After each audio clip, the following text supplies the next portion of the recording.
With all due respect, क्या ये हमारी एक्सपेक्टेशन पर खरी उतर पाएगी? वेल, हम बात कर रहे हैं कांतारा द लेजेंड की। ट्रेलर एक्चुअल में ऑसम है। ट्रेलर का टोन, प्रेजेंटेशन, विजुअल सब डिसेंट वे में बहुत ज़्यादा खूबसूरत है। बड़ा ट्रेलर होने के बाद भी बहुत कुछ छिपाने की कोशिश की जा रही है। और मूवी के कोर की बात करें तो मूवी का मेन कॉन्फ्लिक्ट होगा मेन किंग और आदिवासी लोगों के बीच का स्ट्रगल। और ये स्ट्रगल स्टार्ट होगा एक बड़े वॉर सीक्वेंस के बाद, जिसके विजुअल्स भले ही कम दिखाए गए हैं बट जितने भी दिखाए हैं वो ग्रैंड ही हैं। और उससे अंदाज़ा लगाया जा सकता है कि वो वॉर सीक्वेंस कितना प्यारा होगा या फिर कितना भव्य होगा। जैसा कि हम जानते हैं मूवी की स्टोरी का एक बड़ा पोर्शन कांतारा के देव पर फोकस करेगा, वो कैसे वहाँ आए और वहाँ के रक्षक बने। इस डिवोशनल ओरिजिन स्टोरी के साथ स्टार्ट होगा राजा का ईगो, जो बार बार कांतारा के लोगों पर टूटेगा अलग अलग वे में। मूवी में लव स्टोरी भी है, जिसकी ज़रूरत कितनी, क्या और क्यों है ये तो मूवी बताए, क्योंकि फर्स्ट मूवी में लव स्टोरी बस मूवी को खींचने के लिए लग रही थी। मुझे तो वो कुछ खास फील नहीं देके गई। ट्रेलर ये बता देती है कि यहाँ पर लव एक बहुत बड़ा रोल प्ले कर रहा है और उसके वजह से एक बहुत बड़ा रेस होगा और एक कॉन्फ्लिक्ट पैदा होगा और उस पर राजा का ईगो। मूवी के एस्थेटिक कुछ जगह ग्राउंडेड है तो कई बार ये पीक तक जाते हैं।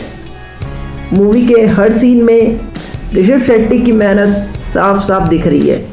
बंदे ने अपने 3 साल लगा दिए यार इस प्रोजेक्ट को, पूरी मेहनत की उन्होंने।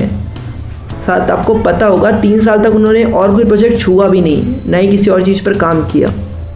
आपको याद है जब पहली मूवी आई थी तो उस पर ऋषभ शेट्टी ने कहा था कि ये पैन मूवी थी ही नहीं, उन्होंने ये रीजनल कॉन्टेक्स्ट में बनाई थी। और क्योंकि जो वहाँ के देवा के प्रति जो वहाँ का स्पिरिचुअल कनेक्शन या फीलिंग्स है वो हर कोई फील नहीं कर सकता, समझ नहीं सकता, वो उनके लिए स्पेशल है और वही उस चीज़ को समझ सकते हैं। But movie word of mouth और हाइप की वजह से इतनी ज़्यादा चल गई कि उन्होंने सोचा कि अब इसको पैन इंडिया रिलीज़ कर दिया जाए और डब बनाया गया।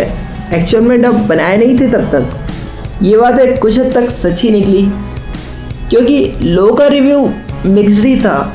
सब जानना चाहते थे कि मूवी में ऐसा क्या है जो सब इतनी बातें कर रहे हैं, बट जानने के बाद they R be like okay nice. मतलब मिक्स था यार। कुछ कहते थे कि मूवी बहुत ज़्यादा ग्रैंड स्केल में बहुत ज़्यादा अच्छी है, वाओ स्पिरिचुअल मास्टरपीस। कुछ कहते थे ठीक ठाक ही तो है, और कुछ कहते थे कि यार ऐसा क्या था इसमें जो इतनी ज़्यादा चल रही है। बट अगर हम इस बार की बात करें तो चीज़ें हाई है, लेवल ग्रैंड है और प्रेजेंटेशन ओवर द टॉप, क्योंकि उन्होंने सच में इस मूवी को सबके लिए बनाया है। This is pan India movie. And last में वापस ब्रेकडाउन पर आए तो वही होगा, राजा सबकी लाशें बिछा के निकल पड़ेगा। जब लास्ट में उसको लव स्टोरी का पता चलेगा, जो कि ट्रेलर से अंदाज़ा लगा ही जा रहा है, जब उसको पता चलेगा उन लव स्टोरी का, तो उसकी वजह से वो पूरे कांतारा पे कहर बन के टूटेगा, सबको मारने निकलेगा और उनको बचाने के लिए फिर आएंगे देवा। और यही होगा मूवी का एंड सीन। और ऐसे फिर इस क्लाइमेक्स के साथ फिर मूवी की एंड हो जाएगी।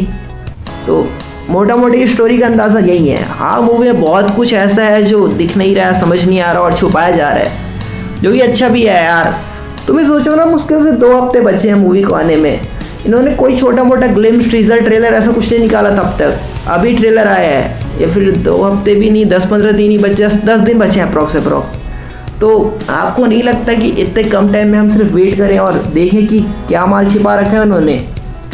क्योंकि यार कुछ चीज़ें फील करने की होती है। मैं हर एक चीज़ पे बात कर दूंगा, हर एक चीज़ स्पॉइल कर दूंगा, तो आपको भी मज़ा नहीं आएगा मूवी देखते टाइम। हाँ, ये भी है कि मेरी वीडियो कोई देखता नहीं है। वेल, आप बताओ आपको कैसा लगा, मेरा रिव्यू कैसा लगा और आपके क्या पॉइंट्स थे, ट्रेलर कैसा लगा और क्या पसंद आया, क्या अजीब लगा, और फिर कुछ कनेक्ट कर पाया।